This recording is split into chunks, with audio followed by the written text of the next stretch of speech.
So, Mark, I think we were talking earlier about having watched that Snowden documentary. I know I haven't seen it. Mike, have you seen it before? No, I haven't. No. So I think, Mark, you've seen it. I've seen the documentary. So what did you think about it? Well, first off, it's called Citizen 4, but just for anyone... Citizen 4? Citizen 4. Why is it, do you know why it's titled that? I'm guessing it's like... He's like informing the citizens or something along those lines. Like saying FOR? this is for the citizen. Oh, I thought it was the number 4. I think it is the number 4, but it's probably has some meaning. I don't know. Okay. I don't know. Anyway. I don't know Probably much explains about in the it. documentary. But... That was supposed to be a joke. Then you didn't follow the documentary closely. Sorry. That's what I was saying. Straight over.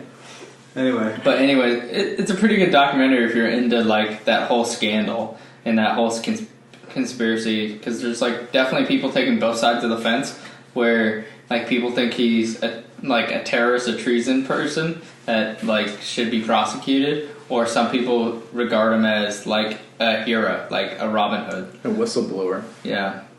So I mean, it was definitely interesting to see both sides of it, and to have just like it be explained in a very thorough manner. What do you think he is? Is he a Robin Hood or is he a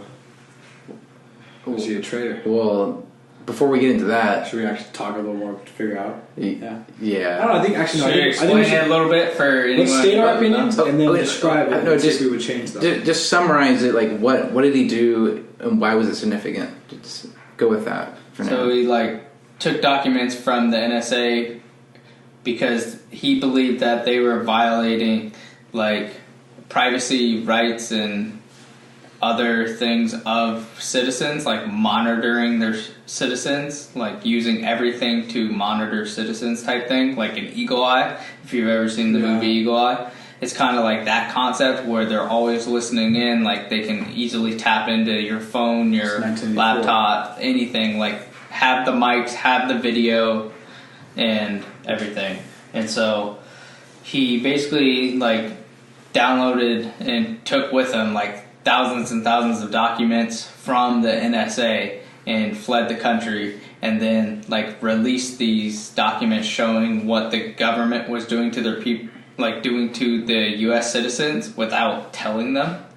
And so it was like some people saw it as treason, where he was basically giving away like country secrets and like committing treason against our country, basically. And others people saw him as a Robin Hood whistleblower dude that was protecting our like freedom of liberties. Yeah, like our simple liberties that we fought this whole country for, basically. Interesting. I like it. The way how he... I'd agree with him as being a Robin Hood. Okay. Just that simple of a statement. No explanation. No reasons why. No nothing. My question was how... I think I saw a little bit of the documentary. How he stole the documents. He put it in a chip in a Rubik's Cube. Do you remember that part of the documentary?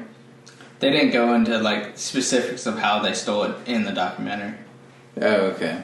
It was mainly talking about like where he's at now and why he's there and what he was whistleblowing on. Okay, yeah. Then I think I saw something else about him where he put it in a Rubik's Cube. Is that part of the movie? It was like a movie, yeah. I think it was like a movie. I don't know how accurate the movie was either. Yeah, that was my question, because how he did it was crazy. He put it in the Rubik's Cube, and as he's walking through the metal detector, he throws the Rubik's Cube. It's like the security guard where you are. He walks through. The security guard tries to solve it, doesn't solve it, and he throws it back to him right here. So the Rubik's Cube didn't even go through the metal detector. And that's how he got it out of the building.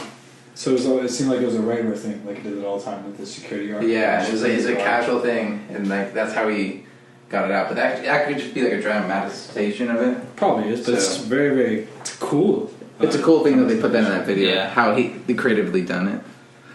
Yeah, I don't know how like accurate the movie is. It may be super accurate. Well, that's true. Or, Did he sneak it out? Yeah. Or well, that's it was in the video at least. Ballsy. Or it may have not been. I don't know how else you would do it, because if you send an email or something, they can see all that, how you there's did no it. way. And, It had to be a hard copy. 'Cause- No, he did take like physical copies. How do you get it out the building? I don't know. Is there That was surveillance like- in the building? Yeah, that's like how they know he did it and everything. But in his first destination, once he left, obviously he left like immediately, and he like left to Russia. Was that his first I don't know if it was destination? Russia. no, I don't think. I think he was went Russia. somewhere else. I thought it and was then he like went to Russia. England and Russia. Okay. Tipped out, bro. You know his girlfriend went with him. You know he couldn't even tell his girlfriend when he had to flee the country, and then when she found out, she left and now lives with him in Russia. Nope, What a girl, dude. I didn't know that. What a girl. What a girl, dude. And he talks All about. right, well go Going back. back to the Defend Robin. defend your point now, because you said he's a Robin Hood and walked out the room. So Well, Sure, go ahead. okay. I would definitely regard him as one. I don't think the national government or federal government really took that hard of a hit because of this. They might have like taken that in like the way that people now feel about the government and the way they view the government. But like as a structural whole, I don't think anything drastically happened. Like anything that they can't recover from. For us though, like it is kind of just shocking to like have. I don't know, I guess that fear actually confirmed, or, you know, it's like someone's actually doing this actively, and you kind of gives you the feeling you don't have any control. So, like, to be able just to know that, I think is a lot better. I enjoy it much more. Because I know, like, now I kind of like these little, everything, everyone always has these covered. We were talking about this. The little cameras on your laptops. Tape over the web cameras. Yeah, because it's like, but it's true, like, he even says, like, if there's anything in a room, just like in that movie Eagle Eye, they can just turn it on and listen to you. yeah, And it's like I don't know. It's just kind of this whole thing. Like, kind of wake up a little bit. There's a lot more going on than what is like. It's totally the Wizard Then of Oz. what is There's a being reason. told to you? There's a reason the Wizard of Oz was made, and like there's Oz. Oz is somewhere, but it's an entire organization that's kind of working for you. I don't ever think that they're like working against us. Like, I'm not against them surveilling us either, because it's like. That is a viable way to detect like inner threats that are domestic, and so like if I'm not doing anything, I'm not saying anything bad, or actually not even saying. If I'm not actively planning and plotting against the government, why would they come for me? mm-hmm. Like my little like slice of the world is going to be just fine no matter what I do, because I'm not going to try to plot against the government, and then if I am, I'm not going to be stupid enough to do that. So it's like I don't know. Yeah, it's one of those cases where like you're in a position where they would have no reason to come after you, but if you're someone of influence, then they can use everything against you. And the then fear is that it like gets into the wrong hands, you know, and then well, that too. people use it for like things they shouldn't be using it for, and then it becomes like an ethical situation or a moral situation where like who gets to decide what you do and don't like listen or watch or whatever, you know, or it, like if someone like high up, you know, gets upset at their like wife because she cheated on him, and now he uses it to like stalk like the cheater person with his wife, you know, like, you know, that's just a one scenario, but like many crazy scenarios could happen like that. And I guess that's the moral and ethical fear of it. Is that it could be used for bad. But like you'd have to know how to get in there and like use all that. Unless you're thinking like the actual people that are practicing, like you're talking about like federal government. Yeah, Like, well, so just in someone government, within it's the like, federal hey, man, government. like I need a favor, and they're just like, yeah, sure, Yeah, interesting. or it could just be like, you know, like That's true. 3 generations down, like this guy is not in charge of the project when it was first created, but like eventually time passes, moves on, and like, you know, those younger generation has to take that like job if that like and they can just if plot that it. the thing's gonna It's a wild way. exist. But it's not even like plotting for it. It's just a different person comes in at a different time, and they have different morals or ethic than the original person that created it. Yeah. And so they basically get to like play the game of God and create their own rule set. Yeah. You know, because now they're the person in charge of the whole project. Well, I don't know. I think there's like going to be extensive like backgrounds and tests and stuff to make sure this guy's qualified. That he's not going to use it. That he is ethical on whatever they're measuring ethical. But if there's one thing we know about humans is that humans are very like variable and very different from one another. Yeah. And like it could be something where, you know, someone just gets like really upset with like one thing, and say like like it's a far-fetched scenario, but say like some government entity could have done something, but they didn't, and they swept it under the rug to like avoid bad PR. But now the guy who's in charge of the whole security system for overviewing Americans is like, his son dies because of that lack of interest in the government. They just swept it under the rug, and now he has a vendetta against the government, and now he can use that whole system for whatever he wants, you know. It could just be a random thing. Like, life is too variable to like give, I think, people power in like being able to literally control like anything that's connected to the internet that anybody in the country is using. And that's like that wise old tale of humans, if they're given too much power and they can act like God, it's not going to end well. It's like a Tower of Babel scenario. Yeah. So it's like you give them so much power, they're eventually going to fall prey to the evil inside them, essentially. Because power always corrupts, and absolute power corrupts absolutely. It's true. And so having that where it's like centralized to like the NSA or CIA or anything like that, like having them fully in control like that is crazy, especially when we're going into these new times where they can like take voice. If they had like an hour of you talking, they can take you and make you say anything and put that on a video of you saying something else. And like, with just the way technology is going, if they're getting like video and audio from you always, they could also just like make up random things, you know. And like they even have like videos of that on YouTube right now, where like President Bush or like Donald Trump is saying something they've never even said before, but it's just, it comes out of their voice because they're able to take it from the hours of recordings they have. And since you've said so many different sounds in so many different ways, they can put it into an actual like full-on video of something you saying you've never actually said, but it looks like you've said it.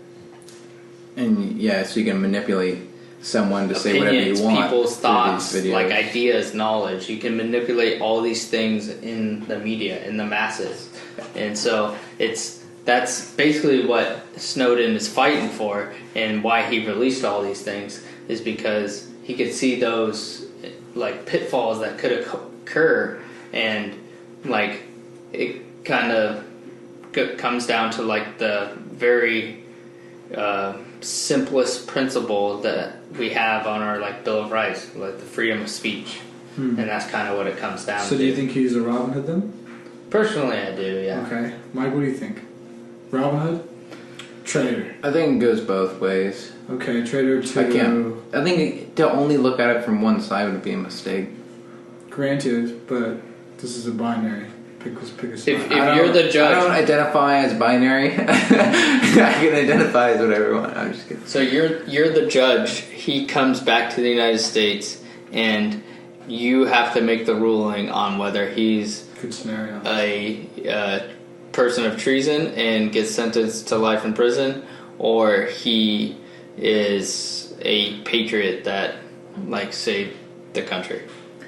Maybe one up that and say I'm Obama, because Obama said he would protect all whistleblowers throughout his entire campaign, and that's one of the main things on his website that he was going for.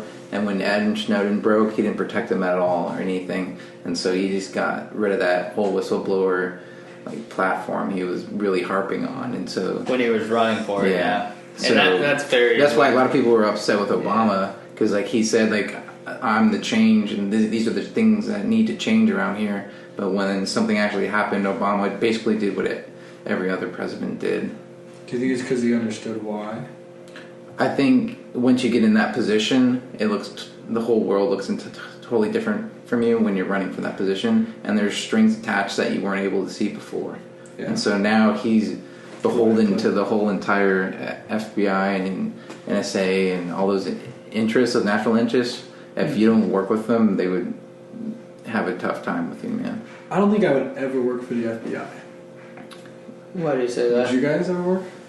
I've actually thought about it. Like when I was growing up, it was like one of the things. Like, because watching like FBI cool, huh? movies and stuff, I'm like, dude, being an FBI agent would be like so thrilling. You watch like Jason Bourne and stuff Yeah, like that, those do look cool. and he's doing crazy shit and like beating people up, and it just looks like an exciting, thrilling lifestyle. So You're always looking over your shoulder. yeah, that too. It's like paranoia. Yeah. I mean, there's definitely the double-edged sword Yeah. with that for sure. But I definitely thought about it, and I definitely have. So I guess I would.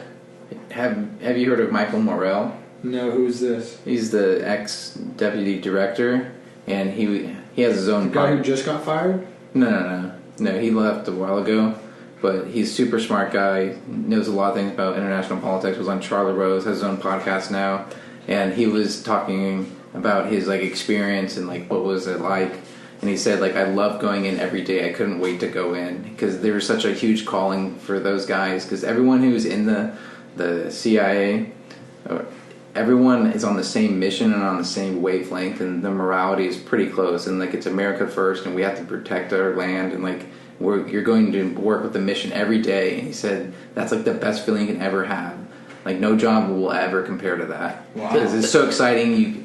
You just have to go in every day. The no matter sense of what. purpose is there. Yeah, a sense of purpose and driven, and then not only is It's it never your boring, personal, like, yeah, it's not only your personal drive, but then it's refueled by everyone else's personal drive when you get in there, because they're all just hammering, going hard for the entire day, just working as hard as they can. So that's a huge, like that, being in that atmosphere, if you have that type of personality, like you would never want to leave it. So would you do it? I think I would fit pretty good. I'm that type of guy who would be like an FBI guy. That's just my personality. Yeah. I think it would be exciting. You get to know Why so many don't- things other people don't know. It's like, wow. Why don't you want to do it? I don't think I could, like, because, like, I feel as soon as you get in there, like, have a feeling that you start to lose yourself, you start to lose your life, because they literally control you. They know who you are, they know everything about you, everything, they know where you live, who you like, who you're married to, everything. They know all of it. Even when you leave, they know all of it, and it's like, I don't think I would enjoy that, because I know, like, I think didn't 2 directors just get fired recently? Within like the past, like, Yeah, 4 pretty years. quickly. Yeah, pretty Like, recently. they got pushed out. Well, because they're in the executive branch, so like Yeah, the but, like- president's their boss, so it's like Exactly. if So you- imagine what happens to the people like you don't read about. Like, it's if they're done with you and you know too much. I don't know. I don't think I'd want to even be put in a situation like that. I don't like the idea of having an organization or something have that much control over me. Because like they can probably call you in whenever they need to. Boom, hey, like it's go time. Yeah, because they know where you're at. Like, Yeah. quit watching TV. Like, we need you in here. Like, they know exactly what you're doing. you're- Quit jerking off. Be at the office Yeah. in 10 minutes. Get rid of that midget shit. That's the one thing, dude. Like you see, like in the movies. I don't even know if this is real. I bet it is though. Like they have separate phones. It's like the red phone ring. The red phone rings. Like doesn't matter what's going on. Like Well, I think that's like if you're a field agent, and that is like whole next level. There's like FBI. DEFCON 5, and Yeah. when that starts ringing, everyone's on high alert, just like yeah, that's we're under attack. That's like the Navy SEAls of the FBI, you know. That's true. But I just don't like the idea of them knowing that much. Like enjoy private life. Yeah, I agree. See, that's where like That you is have a rough something I time would if you miss did. for sure. Some people like having like that judgment and ideal placed upon them, because then they'll act more virtuous, and like it'll force them like I really gotta like act straight. And That's true. so some people like having that close eye, and some people don't. Interesting. But It gives you rules to live life by. Yeah, it gives you some stability and order. I know. And so, but That's interesting. you're also going to meet some of the smartest people you ever meet in your life there. Like you're surrounded Oh, by yeah. like top talent, and it's always nice going to a top firm and like saying like I work with these guys and I grow so much just being around these guys and learning from them. And you get to learn so many cool things that. Oh. All right, now we're back. All right, quick technical difficulties, How but long we're were we back. out? Just like 10 seconds. Oh, Yeah. But what were you saying? we were just talking about if we were to work at the FBI. Yeah.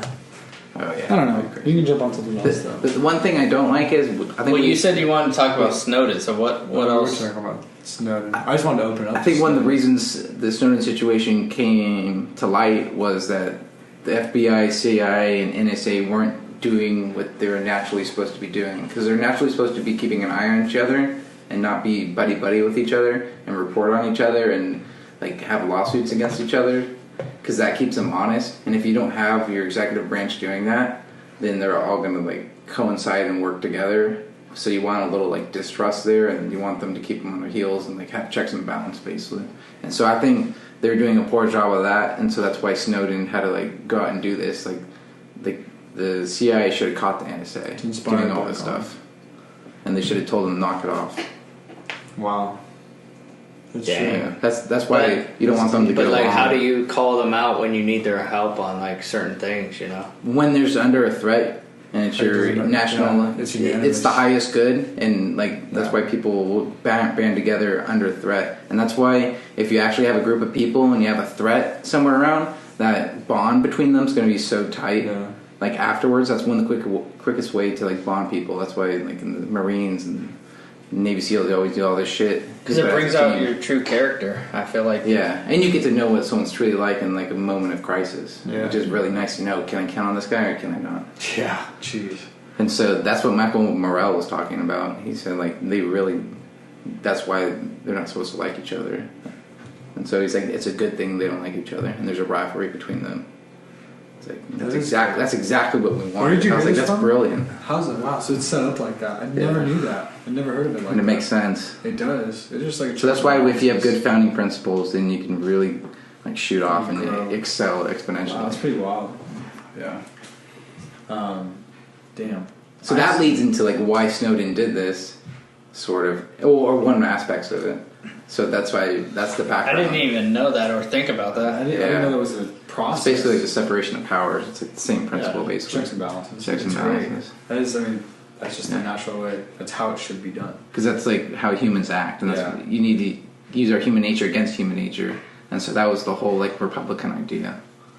I like it. Yeah. But so then he went to England, and now he's in Russia. Which he went to Russia, which makes people really like think a little Yeah, that's different. kind of an odd move. Yeah, Why to go to Russia. Why would you go to Russia? And then like that sucks for us, because now Russia has all that stuff. Well, because you got to go somewhere that's not going to give you up. Because they protected him, didn't they? Yeah. Yeah. Well, Yeah. Because he has asylum in Russia. What? Name one other country where you think you'd be safer than going to Russia. Like from the U.S. Yeah. I would go to like Someone that's somewhere- going to protect you from the United States coming in and just swooping you It has up. the best chance of protecting you too. I'd go to.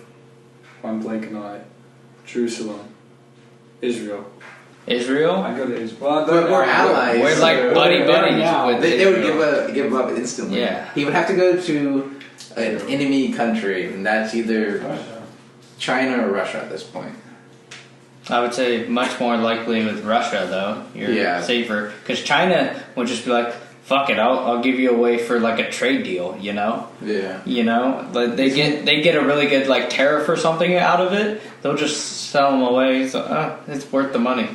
I wonder if the FBI. But Putin has like such a grudge and a vendetta against the United States that he's like, no, I have this fucking chip and I'm just gonna hold it just so you can't have it. Like he doesn't care if he gets any good out of it. He just wants you to not have it. And we don't know what exact information he has, which is a little scary. Yeah. And he's only released like a third of what he actually has. So he still has like well over more to go. And wasn't there like a staunch critic that just got killed by Putin too? People get jacked by Putin daily, bro. Yeah. You gotta be more specific. But than that. this is a really. It just happened like recently in the past couple of days. It was huge. Huh. And like America just kind of brushed it under the rug, and like Trump was like, "Yeah, I can't wait the next time I meet you." Didn't even bring it up or anything. Yeah, I heard But about that. England stood out in the international, He kills people all the time. I know he does, but he Oh. killed a journalist very recently. or some huge critic, like really important guy, and then England just came out and said Putin did this, and it was affirmative, and they blamed it on him. And so he's like, "You killed this guy," and that was like the first time an international government like came out, I think that I know of, that came out and said, "You did this. You're killing people who are running against you, and like who are against you and critics." Wow, I didn't know a country called him out. Yeah, the UK or either the UK. Wow. Yeah, England. So are we about to go to war? You think so? I don't know if we're about. We might already be at cyber war, so who knows? Yeah. I think we are. I would think. I think with messing with Facebook and everything, like I think we're having a cyber war right now with them, or there's some tension there, and there's also a lot of tension in the Baltic States, which isn't good. You know who's really good on Joe Rogan's podcast was Chris like Koltzbig or something. He's like the political activist dude. No idea. What about him? Anyways, The guy who just got on their black hair, yeah, left wing kind of guy. yeah. Yeah, I think. Yeah, he was just on there, right? Well, yeah, like pretty soon, like past like 2 weeks. Yeah. Yeah. Anyways, like one of the things he was talking about, it was like how we were sending ships into like the Black Sea now, and like Yeah. that is something much more credible to. Who is we are? Yeah. Wow. And so that is much more credible for like left people to get upset about instead of getting upset about like another like some other like Trump example. Another tweet. Because it's like a physical Something. example, and like they had 600 soldiers go into Poland, so I mean Do what? we're all going over there, and like it's getting really tense over there, and now like we're sending troops over there. We sent tanks over there. We sent some other things over Yeah, there. and did you see the other thing that Putin like just like said or released or whatever? That they basically have like the arsenal to like fuck our day up. Like He could hit Florida. That was like the key thing. like he could like fuck up like any fucking state he wanted to in the United States. I think that was a lot of political maneuvering because that was right before the election, and that like boosted his rating after he said that, and so I think that was a political movement, or he could really have it too, and he was saving it for this. Yeah. But he was like he used it as And it could evade our missile defense system. That was the big thing too. It was like that advanced. it was like confirming conspiracies that were basically sought as truth for the United States, but they didn't want to comprehend and really understand or like accept it because it was too bad of a negative consequence. Or at least let the public know that. I don't know. You think he's? I think he's just another dictator that is rising to power. I mean, every generation has one. I think we're gonna go to war. I really do. Hey, With you're Russia. gonna be drafted, son. No way. Our like 70-year Can't drought see that. of war is like done. Is that what you think? I think it's. I mean, what? Pretty much every generation's had a war. Well, for like big war, I guess. You think it's gonna be World War III or? It's just history. Like history is bloody. History is like war. It's murder. There's always people upset at other people. Yeah, like that's greed. That's history. We haven't really seen it on a massive scale right now. Yeah, because our generation has never seen a war. I think our generation. Isn't Iraq? But Iraq was like. That wasn't really. I think we're just like we for sure seen a fucking war, but we're just so far removed from it that it doesn't seem like you've seen a war. But there's like just the longest lasting like war with the Iraq and Afghanistan, but we're so fucking removed from it that we don't see it as like a big war. It's Or it not could be it's been going on so long that we're numb to it. that too. You know. Yeah. And so, but it's not like a world war though. Which It's is not. Everyone's fighting. Against the like a common cause, yeah. Yeah, Like that's with the Brits and that's the totally fucking- different. That's like if entire Europe is fighting right now, we would be so on that right now. It's different, but it's also Like like just two countries, it's like they have a feud, but and it's the entire world. You have no choice but to get in the fight. That's true. yeah, but it never was like the entire world. It was like several countries. Biggest countries in the world, I mean, that basically is the entire world, because Africa's not going to fight in the wars. These other like low land, like Thailand's not going to get into it. Also, like they all had different like population bases that were like involved in the war too. Like we still had like Israel and like Italy and England and France and all these other countries in Iraq, in Afghanistan with us. Like they were still a part of it. Like it's still very much a world war, because when like your allies go to war, like you're basically obligated to like at least show some sort of support with it. Yeah, and that was like, it's Afghanistan. No one really cares about Afghanistan in the world, to be honest, except for like Russia and like us. So it's like we're using Afghanistan as like a pawn piece in the game, really. But like if we had somewhere where it was like in the Western world or developed world, there's cameras everywhere, everyone has phones and stuff, so if there's huge fighting going on, that's all you would see on the news all day, because everyone's recording it. You could see everything now. It's way more visualized now. But if we did get in a war with Russia, that'd be a bloody war, because they're so good. Like all their technological stuff and all their advances are really good, and like ours are like good too, you know. But like, damn, their counter-espionage game and terrorism game is really high. Wow. Well, I think and all the technology we haven't seen that the government will bring out, we're really shocked too. Like, what do they have now? I think they have like robots. They have like skeletons now for like soldiers. Who does? Russia? Both of us. Probably. I think it's mass produced. I think the scarier thing is the cyber part from Russia. Too, yeah. Like from a physical aspect, yeah, that's their strength too. From a physical aspect, like boots on the ground, like we would destroy Russia. It'd be like Jordan playing against you. Maybe, or it'd be a fair fight. No. It would be a really good fight. They're hardy people. We have a bunch of pussies in our but we have people would we have way better like advancements in technologies with like fighter pilots and drones and shit. Like just from the simple fact of how much fucking money we dump into the military, like that's why we'll always be. I feel like Putin he'd get the help though. Be like number one, right behind.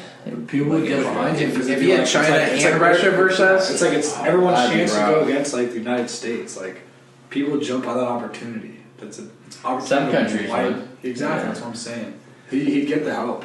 I think if it was Russia and China together, that would be. But I think we would have. I think we would have like just by the sheer number of people they have. They would murder us. There's no way. And why are you scared about how many people they have? That means not like people. I think they're that literally means nothing in today's day in the world. It still means something though. Within like wars, but no. they have a significant amount more than us do. Yeah, but wars they have labor fought they can throw with boots on the and ground. They don't care about their labor. They're gonna make their guys just go do slave work and like build all this stuff. They're so far and they have so much money, and they have so much money. But we would, if we needed to, we would do the same thing. Supplies. We get a lot of our things from there, so there's like we're not sending anything to you. We're in debt to them. Yeah, Russia and I are working. You're not paying that if you're in a war. That's what I'm saying though. Like we have to borrow from them to sustain ourselves. They're in a far better position. If we lose our credit card, we're screwed. Yeah, like everything's on credit. Think about that for like the government. We have no ability to pay that back. They are. They're way ahead of us. It's because they like, hey man, you're going to study computer science your entire life. Congratulations. You're going to go ahead and do political your entire life. Congratulations. Like you have one job your whole life. And I'm going to buy up a lot of assets in the United States and I'm going to own all of those. You ever notice some Chinese people come here from China? They are fucking loaded. Every single person I've seen who's come here is loaded. Loaded. They just throw cash. Shit you not. Yeah. I'm not worried about it by any stretch of the imagination. That would be the worst case scenario. It's like we have the American dream, the American heart, spirit. No one's touching our motherfucking flag, baby. It's true though. But honestly, that's the thing. That right there is the exact reason why we win and why we've had one for the past 300 We just have such like 300 morale. years. Such morale. We really do. People but the ability to have the free market always oversides the ability to not have the free market, and that's why China is like so far behind militarily compared to us. Like when I was a senior in high school, they got their first naval ship that could carry airplanes. Really? First naval ship. I did not know that. Believe me, they're farther behind than you think. Okay, how far behind do you think Japan is? Japan's closer for sure, I think Japan but they also have a much freer market than China, and that's why China struggles. And that's the same reason why Russia struggles is because they handicap themselves. I think we have a pretty good relationship with Japan. Compared to China, at least. Yeah, way better than. But it's like it's a different relationship. Like Japan sees themselves as like much better than us. Yeah. You know, they kind of have like an arrogance about them, but it makes them very successful. their physical defense would be terrible, but their technological defense would be pretty good. Mm-hmm. I don't know. It's like I have so much respect for the Japanese because they live by such like a code. Like if you really like grow up there, I feel like you live by such a code. They're very disciplined people. Yeah, extremely disciplined. Everything has a purpose. Like in my opinion, it's very respectable. One of my buddies is Japanese. But they have like their own problems too. Like their society is significantly different than ours. Extreme workaholics. My dad went there for business one time. And he said he didn't think it was that bad, but he's like, you work like 9 to 5, and then you get off and you go to like a business dinner until like 6 or 7, and then you go home. It's like, oh, you're off the clock, but you're still working, dude. Could you imagine if you didn't like someone like in your corporate group? You're like, yeah, now we gotta go to dinner every single night with this fuck till 7 o'clock, and then I get to go see my wife. Like, oh, I'd be pissed. Yeah, that's brutal. But anyway, so we're not talking about relationships in other countries. What do you guys think about Trump talking to Kim Jong-un? I think it's good to I think it's fascinating. For sure. I love how like nonchalant he is about it, dude. It's like quote, he was just sitting there talking to the North Korean guy. He's like, just tell him I'll do it. I'll do it. Just tell him I'll do it. That's like literally what he said. And the cabinet's there fucking scrambling like, holy shit, he gave us no precedent. Now we just gotta go scramble and try to make this meeting work. Yeah, he's doing a lot of interesting things that a lot of people don't think he would do. I don't think anyone... But that's why people wanted him. That's the whole appeal of Trump. I don't think he's gotten enough credit in that portion, at least. I think he's so smart, dude. I think every single one of his You think he's a mastermind? Yeah, I don't think he's dumb as people say. No, I think he's... Dude, he's made million... That dude is smart as fuck. I think he knows... Like, he'll he's like selling... It's almost like he's selling his policies and shit to like Congress and everybody. He'll overshoot, go extremely, like super, super extreme, so that way they meet him like over here just above the middle, compared to like trying to be moderate and then getting met, like losing what he actually wanted. I think every single one of his moves are calculated. I think he absolutely knows what's going on. Yeah, I think he has more calculated moves than people realize. Like, he's not just sitting there fucking shooting from the hip, dude. Like, no. And like, if you actually... You need to get it from the primary source, I feel like, nowadays. You can't listen to what the CNN says about a meeting. You have to go actually and watch that meeting and see how it's conducted and see the words and watch that 10-minute meeting that he had. Because it's going to be very different than what CNN tells you.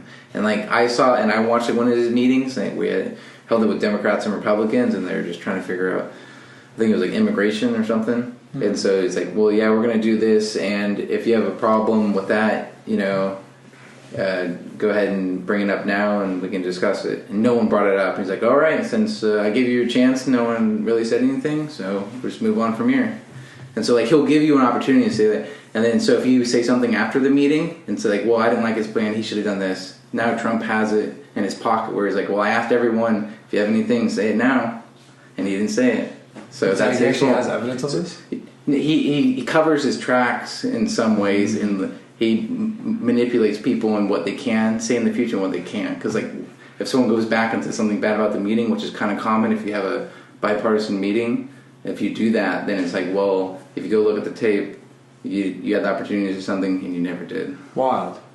That's smart. That's what I'm saying. Yeah, so that part was like smart, and that was explained to me through like a video, and I was able to go back and see what he exactly said, and I was like, yeah, so he's not as dumb as people say. Oh, he's smart. That's a good maneuver right there. He's made millions and millions of dollars. Granted, he came from money, but still, like, he didn't lose it. But he's also been around a lot of smart business people his entire life, and maybe people say he's not the best and he's lost millions or whatever, but a lot of business people go up and down and make money and lose money, and that's just how business is. I just there's so many claims against him. Like there's a recent one I was reading today about like him having an affair with some Playboy model. She's I saw that too. Doing like $105 million lawsuit against him because they paid her money to keep quiet. So like this is how it goes. So I'm like, this would be an interesting case. Of course they denied it. I feel like, I don't know, maybe other people do, but I don't care about any of those things. Ooh, wow. Okay, why? I don't know. They're just not appealing to me. Like with the whole Stormy Daniels thing. Okay, dude knows her by name. That's been pretty popular, man. It's been huge all over the news. Is she storming on you? It's been all over. It's been weeks too. But I just see the headline and I'm immediately bored of it because.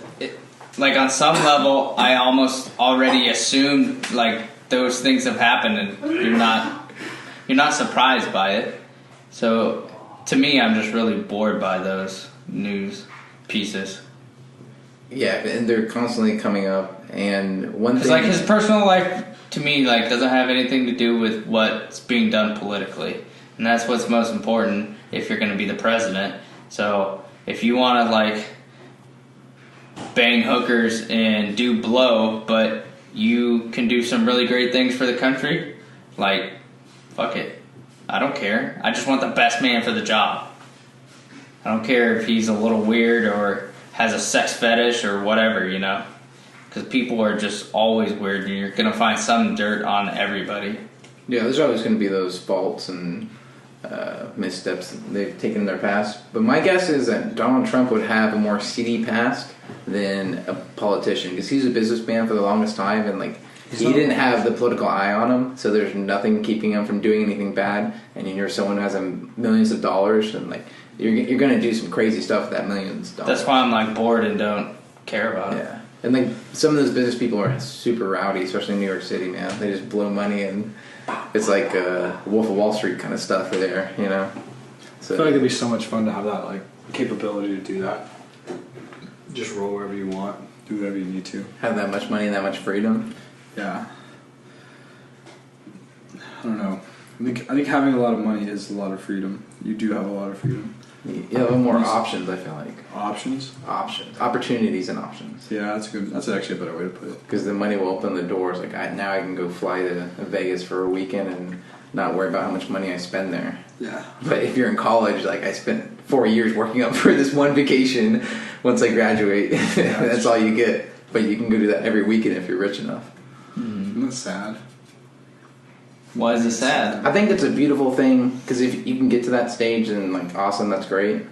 Because you can work hard and get what you really want out of life, and that's what you want to do every time. Then that's fine. But you may want to just go build a boat and sail the sea, but you're not going to go to Vegas. So the capitalistic system allows you to fulfill your dreams and helps you work towards a dream and be productive for others and produce things that people find of value. So I don't think it's sad that someone can do that. I think it's actually great that our system allows someone to do something like that, because if you're North Korea, you're not doing anything like that. You don't think it could be toned down? What do you mean by toned down? Similar to how I think Spain does this, where it's you have a siesta, you actually have long sit-down meals, your day is mostly your day is not centered around work. It's more so centered around kind of living, and everyone just it's a lot slower there, and they still function fine. They have a good economy. Sort of. They've been pretty shaky in the past, and they had a huge 35% unemployment, which was pretty bad, and they're in quite a hole financially. And so, you pay the price, and they're not as productive. You can work hard and play hard, or you can not work hard and not have the ability to play hard. Yes.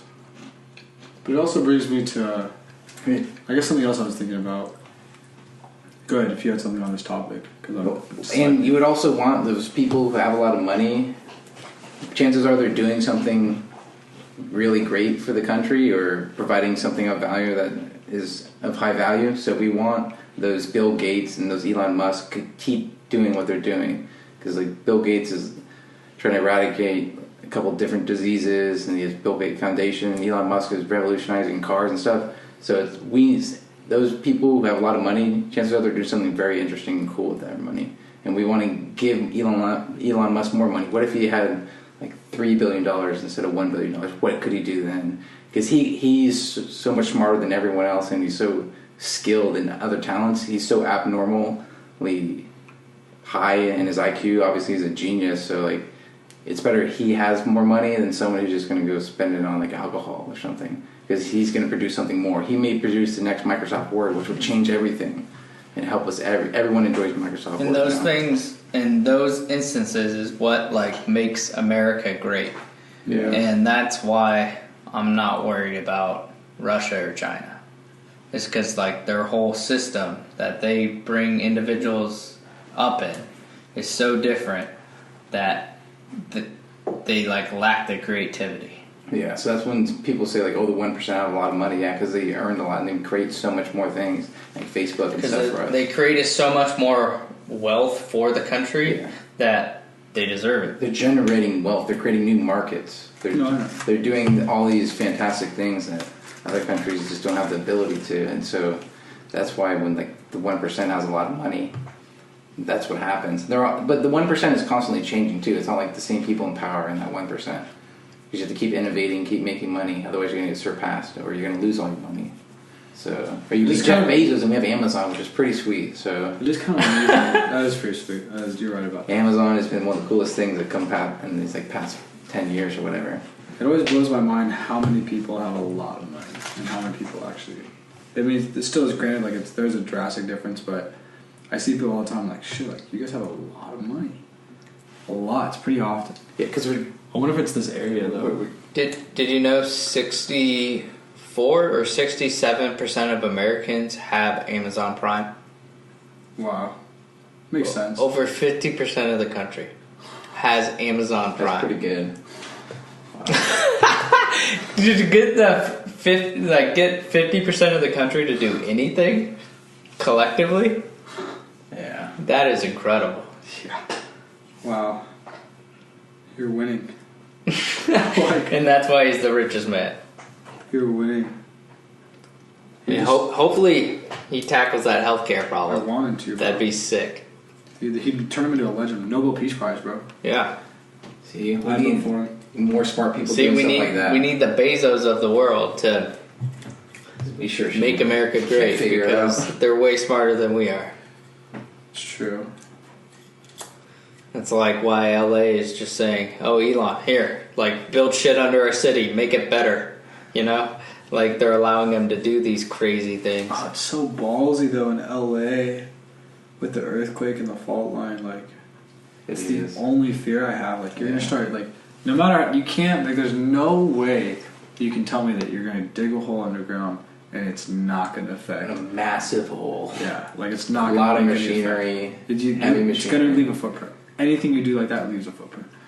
Yeah, but like just the amount of people living in LA is already creating a footprint.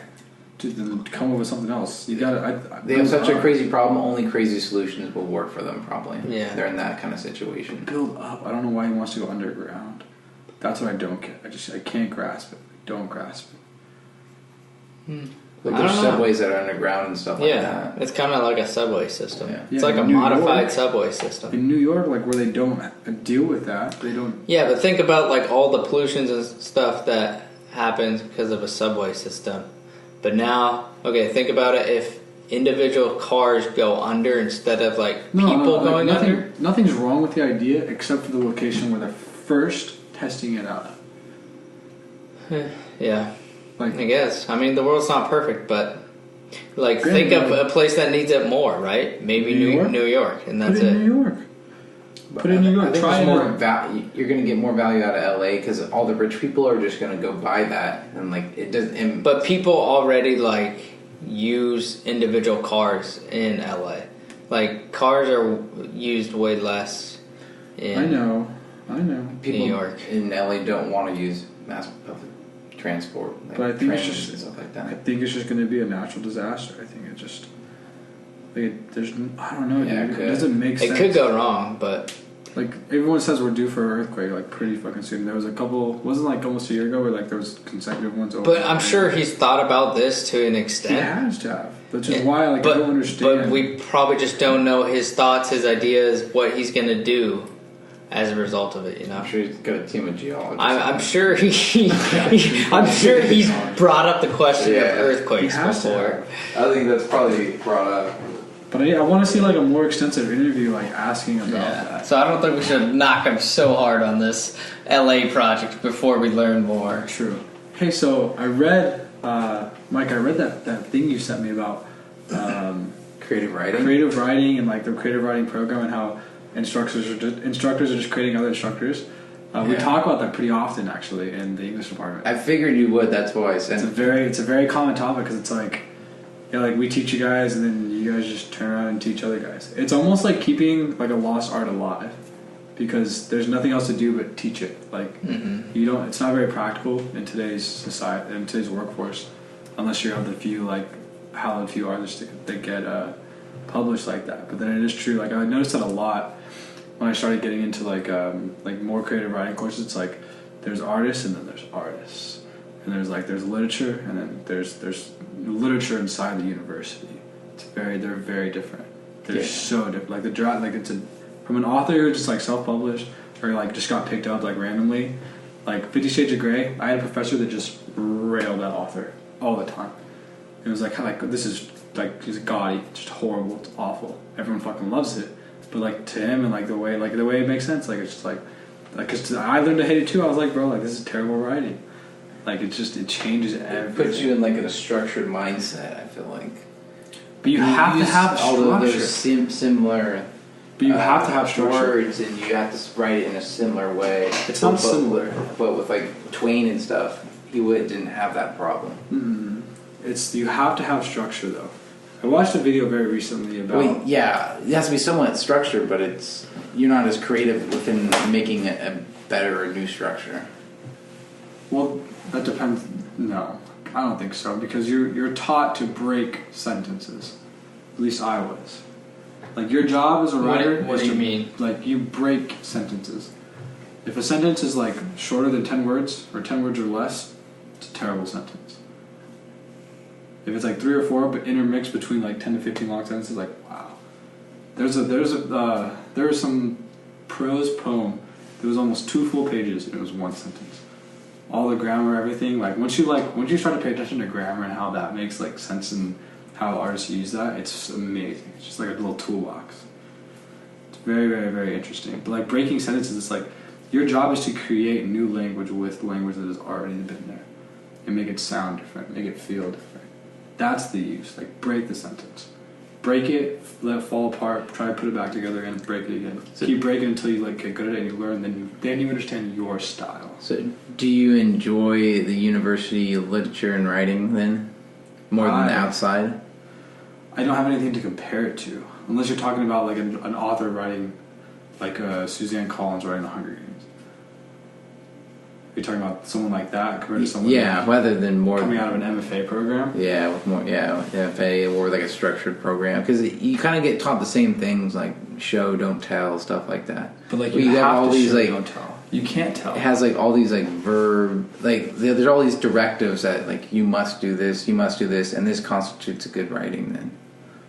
Yes, I agree, because once you go from reading a book, because it's like this, it goes back to like human nature. Like we learn by watching and action.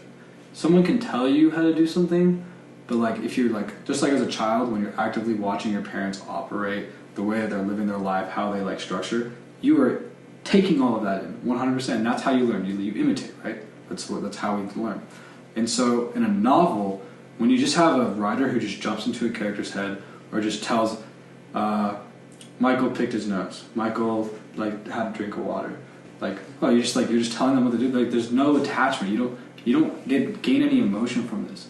But if I talk about like what you're doing and say like you're getting really nervous, your hand shook when you were drinking the glass because someone else walked in the room. Like, holy shit, that person made you nervous. You know, it's like you can't just tell them, because if you tell them it doesn't register, you don't get any emotion because you're not watching the character. Well, no, I get that. I get how that's a powerful tool to use. But if you're constantly using the same tools, you will never invent new tools. That's not true. It just seems that's what it kind of I got in the article too. Is like, well, when you're in this super structured program, there's a portion of your creativity that dies, but you can still gain creativity in other ways. You have to have a structure for which to break. If you don't have a structure, you don't know what to break. You're just shooting blanks. You're shooting aimlessly, hoping to hit. But once you understand the structure, then you can break it. That's what I think that. So you're saying that the University in Creative Writing provides a structure in which this constitutes good writing, and then you can figure out how to break and tweak it. Mm-hmm. Then you make it your own. It's like anything. Yeah. Dude. So I guess. But I don't think that was the point of the article, was it? Well, that's what you just said. I was from your point. But what I'm saying is, like, I don't think that was the point of the article. Is that it doesn't? That does. They argue that it doesn't give you a structure to be able to break. They argued against that. I think they argued that it was hindering some people and it was too structured. No, I'm listening. That's cool. I think that was the point of the article, though. Is that, say it again? I think the point of the article was they had a strict structure and it was hindering people's creativity. You're just not creative enough. Well, there's maybe that. You may not be creative enough, I guess. Or you're not made for the specific style. Like, you gotta, like... Can you describe what this article is about? So anyone listening? It just talked about the issue that is in, like, the creative writing realm, how, like, they created this major, basically, and, like, you can go down this path, and it's a pretty strict structure, and it's just the same people, like, teaching the same things over and over again. It's true. How'd you find this article? I don't know, how did you find it? It was on Quillette. Oh, that's right. Which has some of the best articles. Like, that's true journalism. That's the best journalism site I've seen in a long time. What's it called? Quillette. Has these long articles about just different people in different fields writing about, like, politics, technology. The thing is, like, with writing, it's just like learning music. It's the same thing. And I think it's the same way for the type of artist too. That's why I think writers and musicians get along really, really well. Because as a musician, you learn by learning other people's songs first. Unless you are naturally gifted and you learn by playing by ear and you create your own sound. If you are a writer who is naturally gifted, you just write and you just create your own sound, your own language. But if you have to learn it, you learn by adopting other people's styles. And then from there, you combine them to create your own. That's what it is. That's just that is writing. There are, in my opinion, there are writers and there are writers. There are different, because some people can just walk in and there's just different levels of writing. Dude, like it's just something that has to come out of them. That's all it is. Do you see yourself as one or the other? I definitely have to learn a lot more, but at the same time, my professor talked about this. It's like you have to protect the art. I notice if I'm not around anyone, anything, it's like a muscle that you exercise. And then I can just go and go and go. Like, there was a time period when I was just super into just, like, getting up early, going downtown, being all by myself. Boom. Just inspiration everywhere. When I get caught up in work and, like, a lot of responsibilities, my mind gravitates towards those and not towards the creativity. So it's true, like, you do have to protect the art. That's why you see artists who are so alone, like, they just go lonely. But then there are different types who can write whenever. You know, it walks with them. They don't need to go somewhere to inherit and feel that. That kind of goes along with, like, the load theory.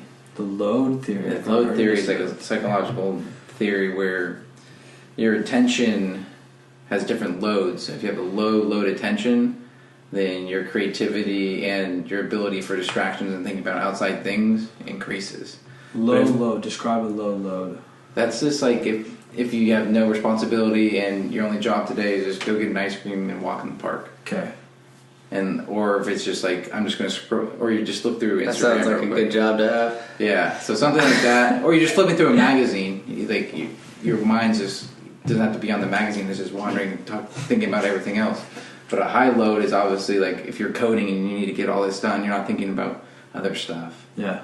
It doesn't allow you to think about other stuff because your attention has to be so high and so on point and finite into this one position that it constrains it, and so it dampens everything else. It's true. So it's like that's why artists like kind of just go and do that, and they're not high working people all the time. They're not working like all these jobs and like as a businessman and stuff. There was it's hard for them to do it. I forget what the name of this guy was. I should remember it. Talking about the Harlem Renaissance, and this guy worked as like a waiter and was just like adopted like the boho like lifestyle. Just kind of like went around, did his own thing, and he said he did it so that he could understand humanity, so that he could spend his time, his spare time, thinking and understanding humanity like at its truest form. He was like, that was like self-sacrifice. And like today, if you did, it's a failure. It's like you're considered a failure. Back then, it was glorified. Yeah, I feel like a lot of artists are like waiters and bartenders because they get to be around people and they get to see how they act, and then they write off what they see. And they know different personalities and characters that they can just use now. Maybe, and it's like low skill job. jobs too, because then you don't have to spend a lot of time going through school or anything. I think it gives you the time you need. It gives you a lot of off time. Yeah, it gives you a lot of time. Yeah. You're making enough money to survive. Yeah, it's true. Yeah. Have you thought about being a writer? All the time. Do you dream about it? Like when you were younger, did you think about that growing up? No, it's the one thing I had to like find out about myself that I actually really enjoyed. I never really. How old do you think you were when I realized? Yeah. 20. 20. I never really realized how into like art and movies and film and like photography and shit like that until like I don't know, a couple of years ago. I never realized it was always around me. Like you didn't realize you were always attracted to it? Yeah. Do you think that had something to do with you being a competitive athlete and how you have the time, but now you're not an athlete, you're looking for something new and you're be able to explore different things? Yeah, absolutely. Think about different things. I think it has to be that. Why do you gravitate towards writing over the other ones? I just had always done it. Like I just kind of like all of a sudden realized like I've always done this. I started writing like junior high, but if for some reason it never was like, oh, like this is I want this to become to define me, to become what I love to talk about. You may be doing it for yourself now rather than for a grade or an essay. It was never for a grade or an essay. It was always like just for me. Yeah, that's what I'm saying. But if someone tells you to write something that you don't want to write, then you won't feel that same love for it. That's true. I don't know. It's just one of those things. It's just self-exploration. Mm-hmm. It just kind of came to me as like looking in the mirror like, dang, you decorate the walls like this. Why do you do that? I started asking a lot of why questions. That's why I always ask why questions all the time. I don't know if do you guys ever do that? It seems like more of the smart people ask why questions than dumb people, if that makes sense. You like any situation, if I act improperly or in a certain way, I'm like, why did I act like that? Why did I just do all this? Like, what was I gaining from this? And that goes with that saying that smart people talk about ideas rather than people. Because I think people who are naive and unaware say, like, Mark acts like this. He always acts like this. It must be Mark. But other people, like, would say that, why would someone ever act like that? Yeah, that's good. And then so you generalize it to everybody rather than just Mark, and you can learn like the long like meta actions and behaviors rather than just him. I think it's that's true because then people who probably ask a lot of why questions and ask and don't generalize it based upon the idea of it, not talking about people, they're probably not gossiping as much. They're more interested in understanding than they are in like having a comparison. Getting envious. Yeah, understanding the underlying nature and connections between things. And they'll be able to see different connections. Like how this all is interwrapped. Yeah. Dudes, I also watched, I was watching some Wim Hof videos today. So you guys have totally put me on Wim Hof. Like this That guy's dude's been, nuts, huh? He's been eating up my subconscious, dude. I shit you not. Have you watched the Vice documentary? Yes, that's what I watched today, Pretty crazy, huh? dude. So ever since like you guys taught me about him, I've been trying to figure out like how do you go to like a place like how do you go like on an expedition with him specifically? I can't find it. You can just sign up. He has Yeah, a you bunch can of- sign up and like pay for It it. doesn't say they're with him. It says they're like with like the Because- teachers of it. Because he's certified certain Yeah, people. he's- I don't care. I Yeah. want him. Well, I think everyone Like- wants him. Yeah, I think everybody wants So you him. have to like pay a lot or find some special Yeah. VIP ticket or Dude, something. dude, honestly, if I'm gonna go, if I'm gonna spend the money to go fucking do that in Poland, I am going to the number one guy. Like fuck everyone else. No fucking way. Yeah. Yeah. Obviously, you want to learn from him. Like that, I think everyone wants to learn from him. Yeah. So what I thought was so crazy is like it birthed from the death of his wife. That was like the missing piece that I needed to like understand his story. Because like I don't remember that part. yeah, his wife committed suicide, and she was left with I think 2 or 3 like kids. His wife was diagnosed with 11 different personalities, taking medication, so she was a little psychotic.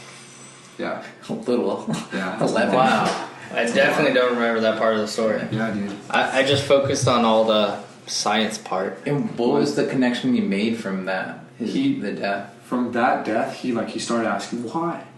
He was like, why did this happen? Like, what is going on? Like, why is all this happening? And then he said he like was just drawn to the cold. Like he always just says this, like the cold was just drawn. Like it's like he calls the cold his god, his teacher, right? And so when he goes in, he said he was just able to go to like a deeper subconscious The level. feeling level. Yeah. And I think what it did for him is like by going there, he was able to just like escape and live in like the serenity with nature. And forget about. And with there, it's like her passing is just a cycle. It's just a part of what happens. Like there's no need to hold on to that. And I think by doing that, it allowed him to overcome her death and understand and let it go.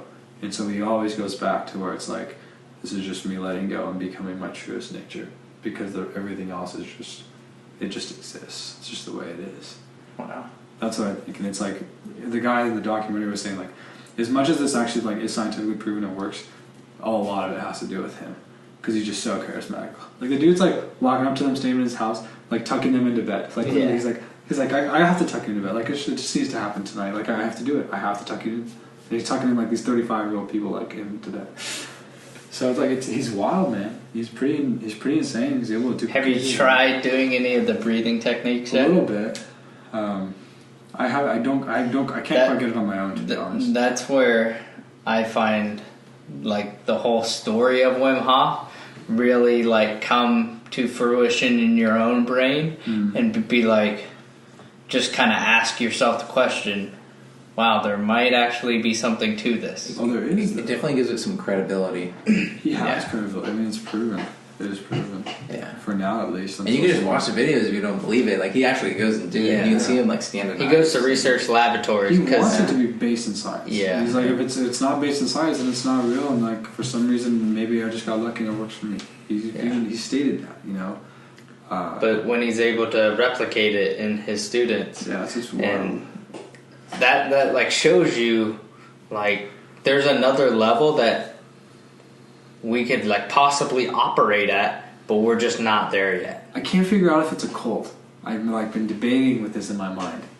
The cold If it's a cult, yes. I can't figure it out. Like, because it's not really a religious practice, but like when you start watching all of them in the room, It has fucking, like, moaning and like it has, fucking, like- having hallucinogens. It's kind of like, yeah. whoa, that looks weird. That looks a lot similar to shit I've seen before. Yeah. You know, and it's like that's my only like that's where it's like the skepticism comes into play. Well, you could argue that for like any religious thing, really, is because very true. like religion itself is like bound in like cult like Speak in tongues. That's so true. activities where like you go and do this on a certain day every time, and like it's a ritual, and like cults have rituals. That went straight over my head. That's a good point. And so, in a sense, for what he's doing, like his activities to achieve the states that he wants to achieve, you have to do these rituals per se, these activities to get and achieve those states. And if it's like working, especially when it's like fighting like viruses and stuff within the human body, and it's being scientifically proven that it is fighting viruses and it can successfully like defend and help your immune system. Yeah. Obviously there's something real to that, and we're just not there yet. Like I think someday we'll find out. No, I don't think we will. Maybe not. Why do you say we don't have the capability to figure out what's going on? Because I think it goes to like, I think Robbins talks about it. It's like we develop all these medications and like all these, even like all these synthetics to like get you stronger, bigger, faster, all this kind of stuff. It's like rather than going deeper into our subconscious, and Wim talks about this, and like looking inward, we think it's outward to take something to put it into us, when really the power is already there inside of us. But since we don't believe that and we just want to trade off for all these different things, there's no way we won't get there. I think we'll eventually get there because we just don't know or haven't thought of the theory yet or haven't seen a pattern. But all we do is recognize patterns as humans, and I think we'll get to that technological stage because we can see nerves within our brains and which ones fire on and stuff. And so we just have to pick up on something like that, like where is it firing over here, or we need to look at something. I think you can figure it out. I think we're still so infancy in what we actually know about the human body, and that's part of it. Yeah, that's what I'm saying. But eventually, I think we can get there. We know the human body, but we do not know the human brain. We have the body down pat. But we're moving on the brain. We're still learning a lot. About the body? Yeah, tons of things. I think we know pretty fucking well. I don't know, man. I think we're still learning a lot. I think we know a lot compared to 1945, but we still learn new shit about it every day.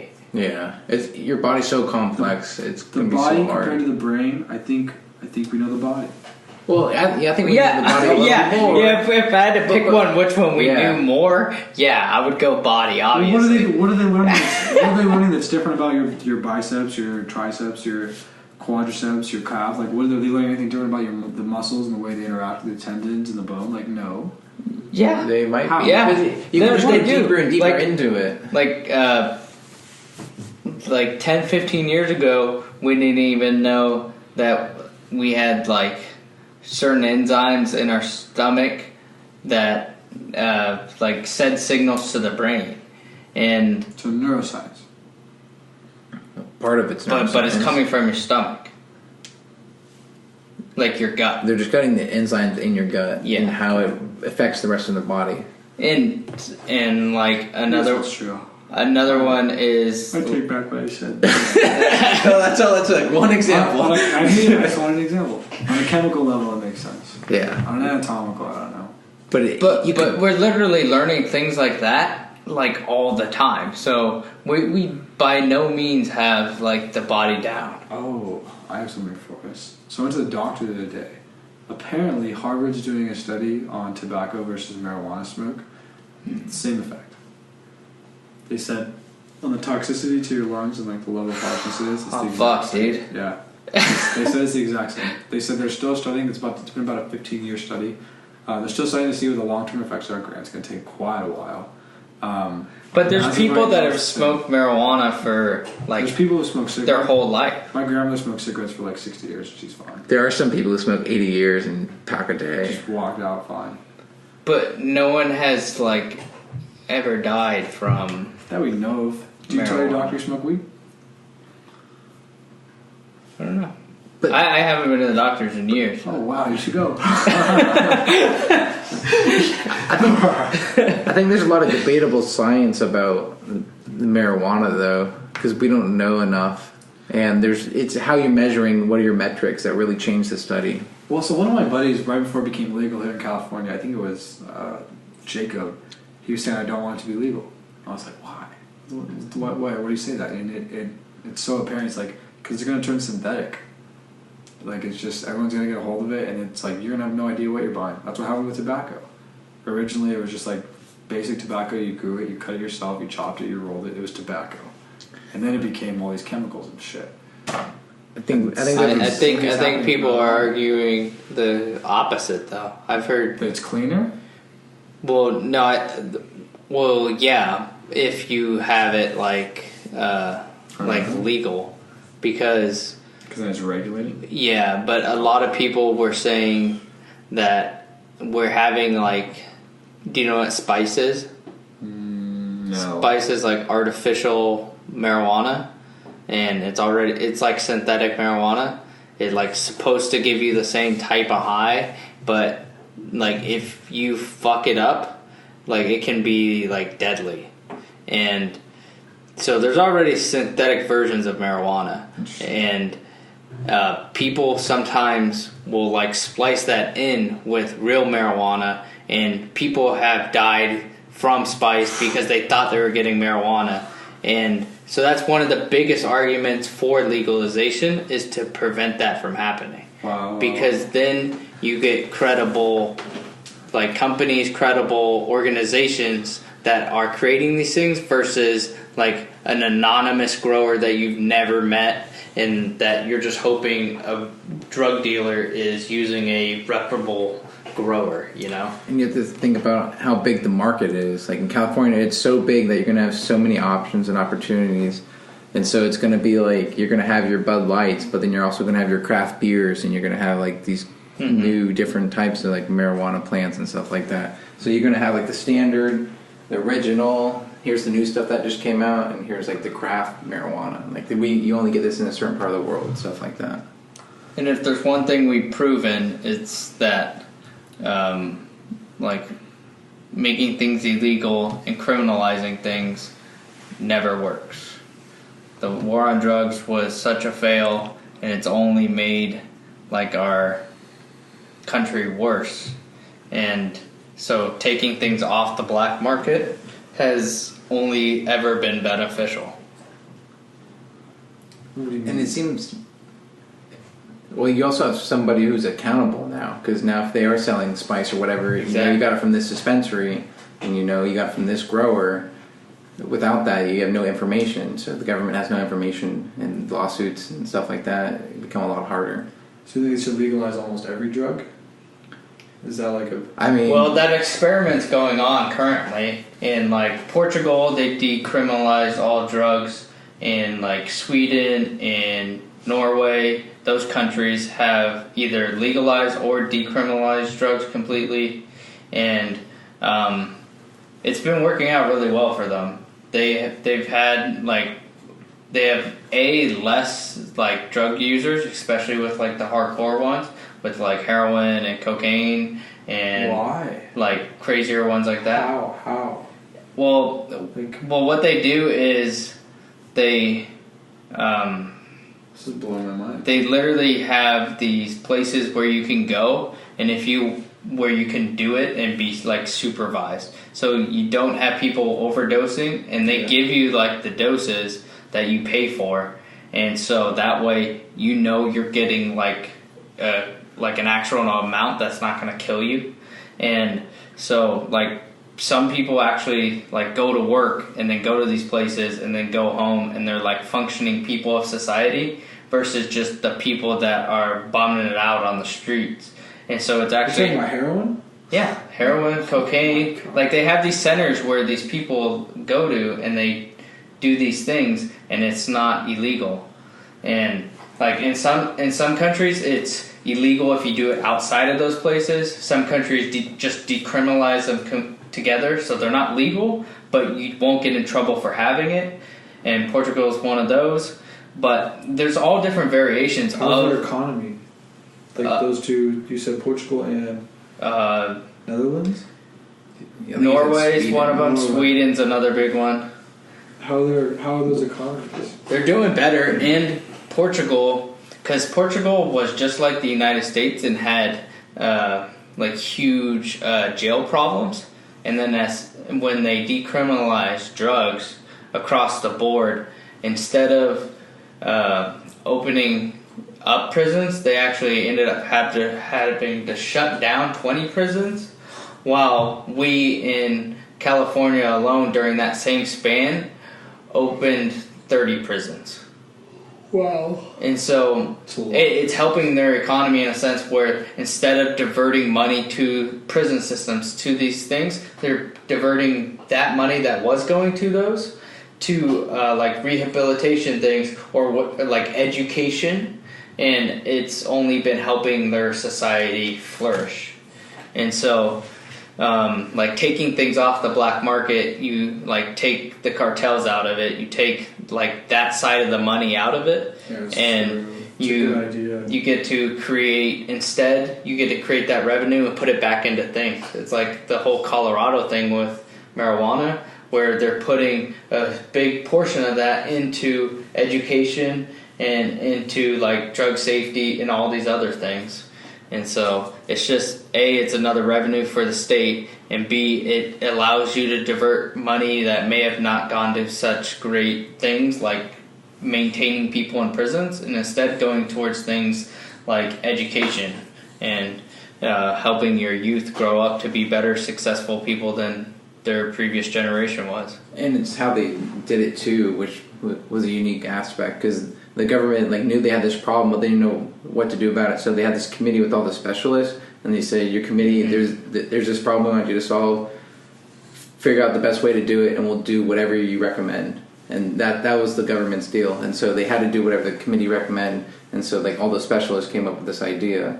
And so the big part of it was shifting it from a criminal challenge to more of a mental health aspect. So now it's more treated as a medical background, like a medical problem rather than like a law problem. Yeah. And so now how they view it is different, and it also takes away that illegal aspect where like, this is cool, this is illegal, I'm doing this drug, it feels like you're feeling like you're doing something really cool. But if it's all legal, then it's like, well, it's not that cool because I can just go get it anywhere. And I don't look like a badass or anything for doing it in the bathroom or anything like that. Really, and it's like, I can just get it anywhere. I can go to Amazon and order it on Amazon, but I'm not going to.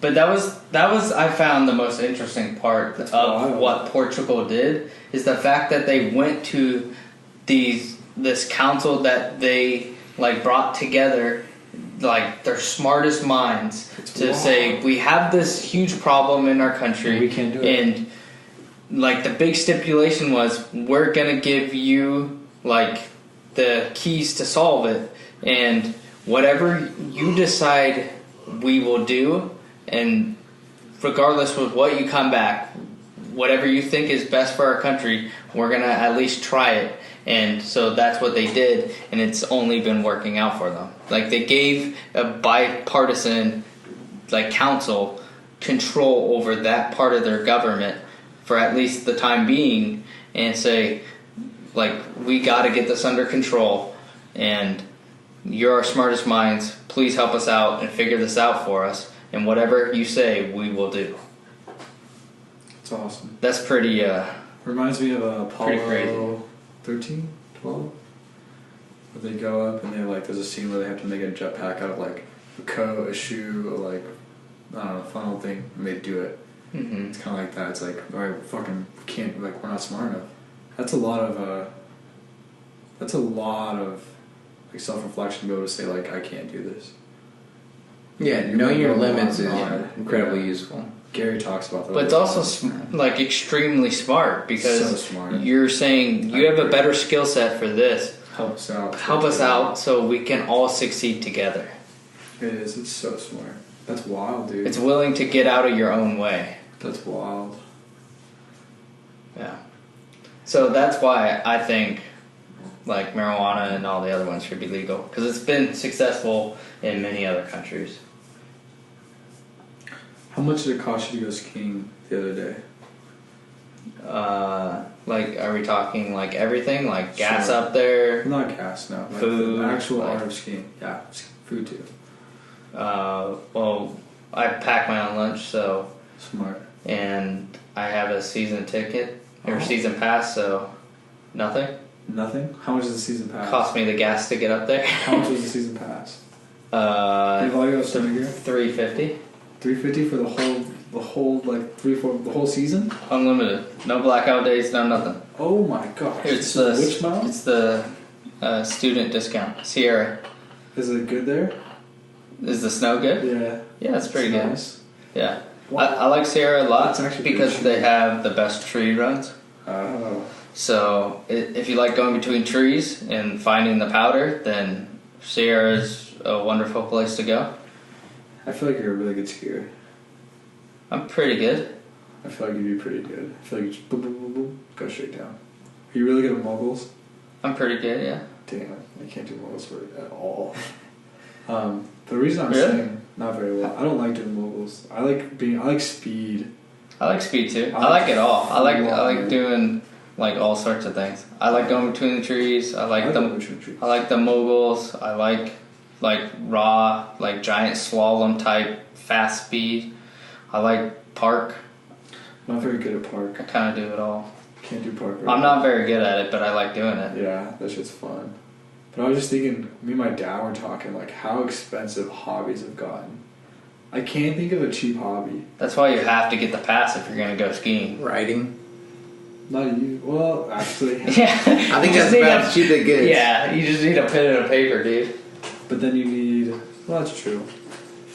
That's probably the only one. Because I was gonna say art, but like even art. gets Writing and really expensive. reading seem to be some of the cheapest. Writing and what? Reading. Like, well, if you're like a really speed reader and you're going through like books a week. Yeah, but Kindle's You- like. you- well, you can download- It's like $8. Well, Yeah, but that adds up. So you Does that up? buy like 10. 10 books a month. well, a lot of the books are on the internet. You can just free PDF, and there's all the classics. All those are free now, basically, because the copyright or whatever worn off, and so people just mass produce it. Hey, whatever happened with Kennedy? Didn't his like files get released and that whole story get released a couple years ago? I thought I read about that. But the whole I think- JFK assassination. Oh, some papers on it, A yeah. lot of it got released because like it's due time after like 30, 40 years or something like that. I have no idea. Damn, we should look into that. That's a crazy conspiracy you can just talk about for days and years. I hear the show on Netflix is really good with James Franco. He like goes back and tries to figure it out. I mean, it's there's so much skepticism around it. So It's much. Like, it's like who did it? No one knows. How do we not know? No, someone knows, but like. And he That may be drives something we like an may open never convertible. know. It's so stupid. Yeah. I don't know. The world would probably be a different place. With him, He was just. I just feel like he was so influential. I think it would be a different place with a lot of different people, like Lincoln, Martin Luther King, I JFK, wish Lincoln would have lived. like all those guys. Like it all would, I think, altered. Dude, if the way Lincoln we were could have going. like finished out his Reconstruction. Damn. Yeah. Damn. I always think like there's like I can't think of anyone else more motivational in history. Who It's they would crazy take. that like some such polarizing like figures in history just get life ended short, you know. You could play that like what if game all day with like all different Or leaders died and early. yeah. I don't know, dude. I saw a tweet once. It was like some kid asked, was like trying to explain death. The mom, something like that. Anyway, the kid said, it's like when you go into a garden, like which flowers do you pick first? You pick the prettiest ones first. It's like if you're God and you're looking at it, you pick the prettiest ones to come join you. I don't know. I love that. That's like my favorite way to look at it. If you're going through a garden, like That's a happy way to look at the it. pit. It's true though. Yeah. It seems to make sense. It's like, yeah, dude, I'm gonna pick the best ones because I want them to come join me. Why would I want them to suffer anymore? Life is suffering, right? Jordan Peterson. We all suffer. One degree or another, we all suffer. It's humanity's problem. So why would you want to suffer anymore? Yeah, but so what would someone say about like terrible people who die when they're 18? Is it like the speed of like they take the pretty ones first, like the best people die first? Is that what it's saying? That's that little quote saying, yeah. Oh, okay. Because I think there's a lot of bad people that die early too. So it's like, what do those guys do? Well, they're gonna. It's the same thing as well. hell. I guess God's not picking us to go to hell. If you believe it that way, you know? Because it's like you're gonna if the flower's dying, like and it's dying, like you're gonna cut it out of your garden because you don't want that to look like ruin what you're making. Yeah, you're ruining your garden. Exactly right. But even with like the dust, like you want to take those inside and showcase them and bring them around you. Yeah. But the rest you just like cultivate and grow.